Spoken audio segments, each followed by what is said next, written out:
Το καταξιώθην εμάς τους ακροάσεως του Αγίου Ευαγγελίου, Κύριον τον Θεό ημών δικαιωτεύσομαι. Κύριε ελέησον, Κύριε ελέησον, Κύριε ελέησον. Σοφία ορθία ακούσαμε του Αγίου Ευαγγελίου, ειρήνη πάση. Και το πνεύμα σου.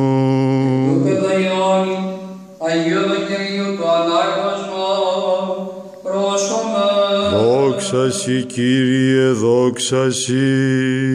Ους ισοψίας τη ημέρα εκείνη τη μια των Σαββάτων και των θυρών και κλεισμένων, όπου ήσαν οι μαθητές συνηγμένοι δια των φόβων των Ιουδαίων, ήλθεν ο Ιησούς και έστη στο μέσον και λέγει αυτοίς, ειρήνη ημίν, και του το υπόν έδειξεν αυτής τας χείλας και την πλευράν αυτού. Εχάρισαν οι μαθηταιδόντες τον Κύριο. Έτον ακόμαν ψηψομέρωμα να παν τη λαμπράν των Σαββάτων και τα πόρτας έταν εσφανισμένα. Ακυπέταν οι μαθητάδες το πλαϊμένου λαντάμα, γιατί εφογούνταν οι Ιουδαίες. Έρθεν ο Ιησούς Χριστόν και έκατσε να πέσει μες στη σπίτι και είπενας, ειρήνην σε σας. Επεκεί έδειξενας τα σέρετ και το Γιάννα, οι μαθητέ χάρα πολλά που είδαν τον Κύριε του.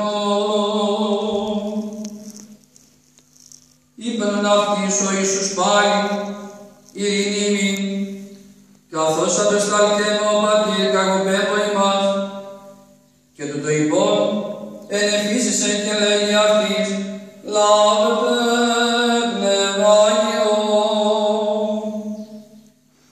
Άντι να αναφείτε τας αμαρτίας, αφήνετε αυτοίς, άντι να κρατείτε και κράτητε. Επεκεί ο Χριστόν είπεν ατσξαν, ειρήνην σε σας. Όπως έστειλεν εμένα ο Πατέρα, άρα έτσι εγώ θα στείλω εσάς στον κόσμο, και αφού είπεν αυτό, εφύσηξεν σαν κατσία του και είπεν ατ, επάρτε το πνεύμα το Άγιον. Αν σε μερικούς ανθρώπους αφήνετε τα αμαρτίας, θα χάνετε νέας αντίς. Αν σαν σάτς κρατείτε τα, θα κρατήκουν τα. Θωμάς δε εις εκ των 12, ο λεγόμενος δίδυμος, που κρίνει με ταυτόν, ότι ήλθεν ο Ιησούς. Ελεγονούν αυτό οι άλλοι μαθητές, εωράγκα με τον Κύριο. Ο δε είπεν αυτοίς, εάν μη είδω εν τες χερσίν αυτού των τύπων των ύλων, και βάλω τον δακτυλόν μου εις τον τύπων των ύλων, και βάλω τη χείρα μου εις την πλευρά αυτού, ο μη πιστεύσω.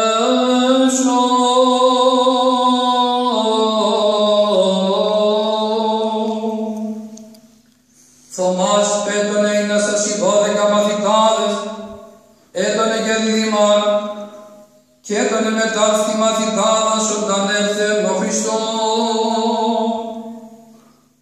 Οι άλλοι μαθητάδες είπαν αυτον, είδαμε τον Κύριε μου.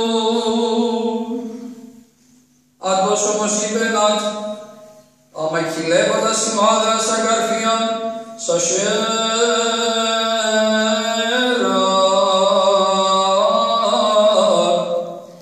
και ακόμα να κυβάλλω το δάχτυλο, σαν κλερά και σου